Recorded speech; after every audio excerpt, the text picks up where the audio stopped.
Buenas noches, estimado profesor. Es un gusto saludarle el día de hoy. Hoy vengo a hablarle un poquito de lo que son los principios constitucionales tributarios, los cuales están divididos de dos formas, lo que son los principios tributarios materiales y los principios tributarios formales.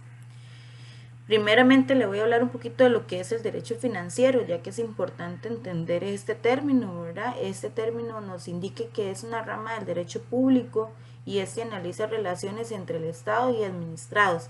Esto lo que pretende es establecer un sistema tributario que busque y recauda bienes de una forma justa.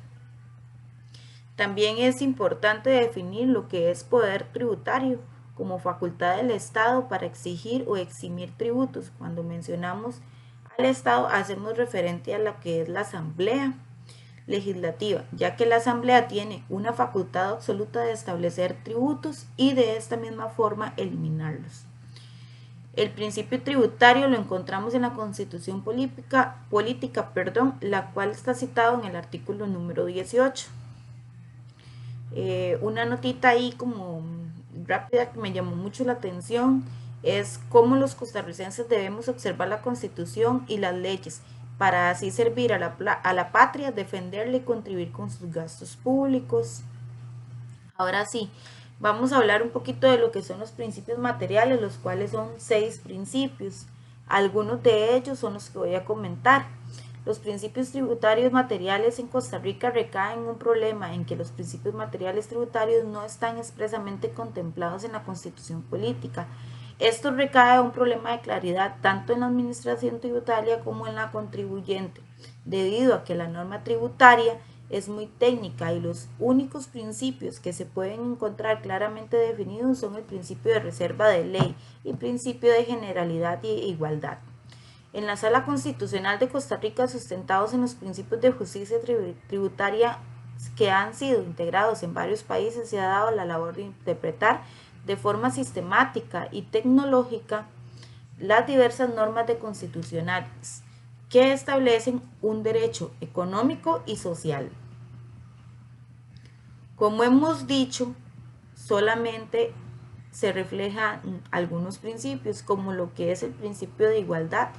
Este principio en materia tributaria implica que todos deben contribuir en sus gastos del Estado en proporción a su capacidad económica, de materia tal que en condiciones idénticas deben imponerse en los mismos gravámenes, lo cual no priva al legislador de crear categorías especiales y a condiciones de que no sean arbitrarias y se apoyen en una base razonable, de manera que resulta contrario a la igualdad, a la uniformidad,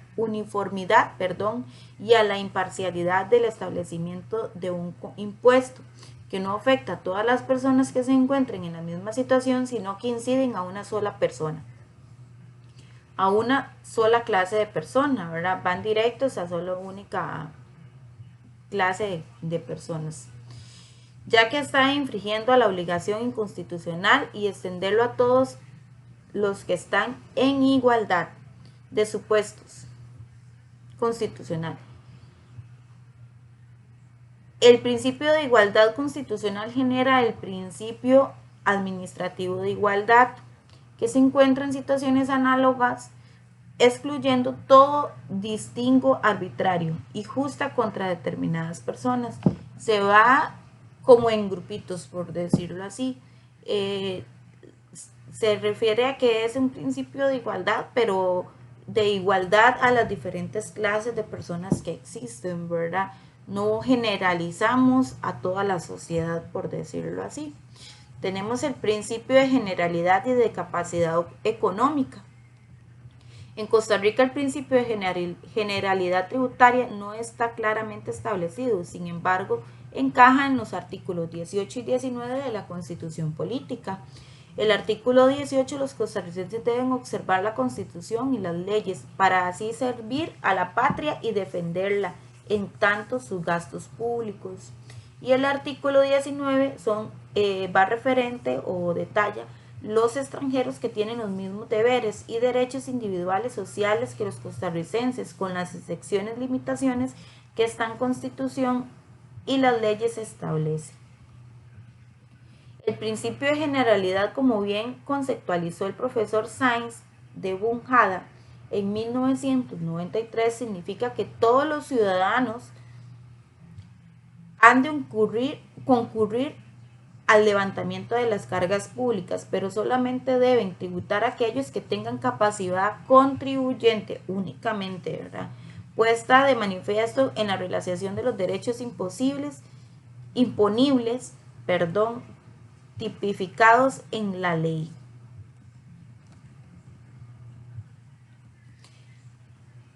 También tenemos el principio de igualdad y capacidad económica. Calvo concibe en este principio como la obligación que tiene poderes públicos de gravar igualdad a los sujetos que se encuentran en la misma situación y desigualdad a los que están en situaciones diferentes. El principio de igualdad exige un derecho tributario que no esté predestinado a permitir comportamientos estratégicos y por tanto que sea neutral ante las formas jurídicas y la competencia y de este modo sea capaz de vincular una misma consecuencia fiscal a idénticos hechos económicos. Un ejemplo de la aplicación de este principio se encuentra en Costa Rica cuando se creó el régimen fiscal especial para el beneficio de la municipalidad de Golfito, que estaba en crisis debido a retiradas de compañías de banano.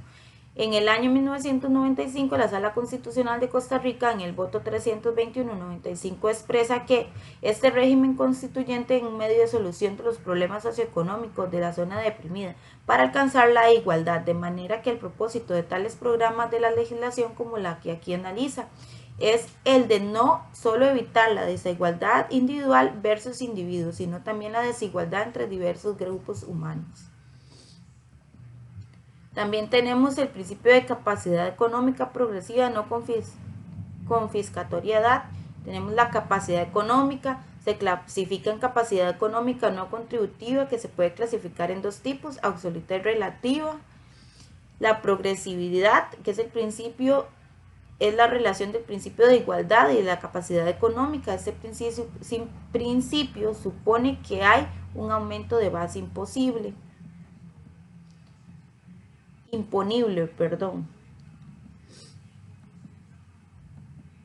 Un ejemplo también de uno de todos estos principios materiales podría ser uno de ellos la imposición del impuesto al salario, que empieza de un 10% hasta un 15%, esto dependiendo de el sueldo que tenga cada trabajador. Tenemos el principio de reserva de ley, que es el origen de principio de reserva de ley. Ya estos estamos hablando de los principios formales, ¿verdad? Que el principio formal es la tributación, que refleja la voluntad popular y es expresada a través de un órgano representativo por excelencia, es decir, un parlamento. También podemos decir que en este plano provee reglas esenciales y formalidad de establecimiento de los tributos, es decir, el plano formal y las reglas del juego. Por ende, sale el principio de la reserva de ley, que son origen al principio de reserva de ley, principio de reserva de ley, principio de legalidad, la irretroactividad y la seguridad jurídica. En este principio hablamos que la Sala Constitucional en la sentencia del 12 del 96 del 2016 indicó lo siguiente: es de ahí la importancia de la constitucionalización de los principios de materia tributaria que protegen el patrimonio de los habitantes de la República frente a la voracidad fiscal del Estado y el ejercicio individuo de las potestades del imperio de ordenamiento jurídico que asigna la administración tributaria. Esto sería, profesor, por el día de hoy. Espero haber concretado con éxito el trabajo. Buenas noches.